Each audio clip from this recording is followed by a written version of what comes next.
ان کا تعلق ہے گورنمنٹ گرلز ہائی اسکول سے. الشبا قیوم صاحبہ پلیز تشریف لائیے. میں اکیلا ہی بجا دیتا ہوں, کوئی تو اور بجائے گا نہیں. Thank you very much.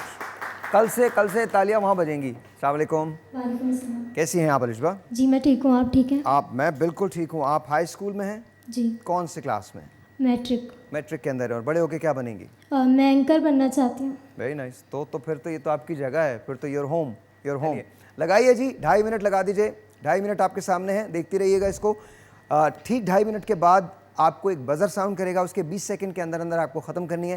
لیکن بہتر یہ ہوگا کہ آپ 2.5 منٹ کے اندر اپنی تقریر ختم کیجیے. آپ تیار ہیں؟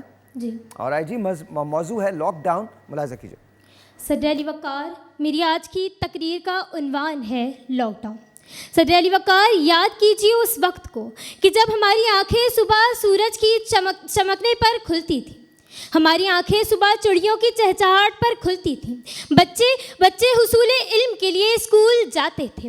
ہر بندہ اپنے روزگار میں مصروف تھا. انسان دن بدن ترقیوں کی منزلوں کو طے کر رہا تھا. جناب والا, جنگل سے قبیلوں سے بستیاں اور بستیوں سے شہر میں آنے والا یہ انسان نئی ایجادات اور اپنی روزمرہ کے معاملات میں اتنا مصروف ہو گیا کہ رزق کی تلاش میں رازق کو بھول بیٹھا. اور پھر خالق انسان نے انسان کو غرور کے منبر سے اس طرح گرایا کہ ایک عالمی وبا کرونا وائرس نے جنم لیا, کہ جس نے شہر کے شہر ویران کر دیے, کہ جس کی وبا پھیلنے سے لوگ اپنے اپنوں کو چھونے سے ڈرنے لگے. کہ جناب والا, اس وبا نے حکومتوں کو اتنا مجبور کر دیا کہ حکومتوں کو خود اپنے ملک میں لاک ڈاؤن کرنا پڑا. عجیب مرض ہے کہ جس کی دوا ہے تنہائی. عجیب مرض ہے کہ جس کی دوا ہے تنہائی. بقائے شہر ہے اب شہر کے اجڑنے میں. کہ صدر علی وقار, یہ کرونا وائرس اللہ تعالیٰ کی طرف سے ایک عذاب ہے. ہماری بدعمالیوں کا ایک ہلکا سا اشارہ ہے کہ اللہ تعالیٰ نے ابھی ہمیں ہلکا سا جھنجھوڑا ہے کہ دیکھو سنبھل جاؤ, تمہاری حقیقت کچھ بھی نہیں ہے, اور تم جو ترقی اور طاقت کے گھمنڈ میں تھے, ایک ہی جھٹکے میں اپنے گھر میں قید ہو گئے ہو. اور یقین کر لو کہ ہے کوئی سب سے بڑی طاقت والی مقدر ہستی. خدا کی قدرت کا ایک منظر نرالا دیکھا ہے.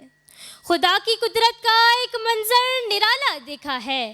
آج پنچھی کھلے آسمان میں اڑے اور گھر میں قید زمانہ دیکھا ہے. کہ صدر علی وقار, ہر شہرہ کی دنیا کے تمام ملکوں میں اب لاک ڈاؤن لگا ہے. کہ صدر علی وقار, اس لاک ڈاؤن نے کراچی سے لے کر خیبر تک ہمارا پاکستان ویران کر دیا. مگر صدر علی وقار, افسوس کہ انسان نے اس وبا سے بھی سبق نہ سیکھا اور گھر میں راشن کا ذخیرہ کرنے لگے. مہنگائی مزید بڑھ گئی, سینیٹائزرز مہنگے کر دیے گئے, اور صدر علی وقار غریب بھوک سے مرنے لگا. آج اس رمضان میں رمضان کی رونقیں تو جیسے ختم سی ہو گئیں. جناب والا, ہمیں چاہیے کہ اس مشکل حالات میں اپنے رب کو راضی کر لیں, تاکہ ہمارے وطن کی رونقیں پہلے کی طرح بحال ہو سکیں اور ہمارے ملک سے یہ لاک ڈاؤن مکمل طور پر ختم ہو سکے.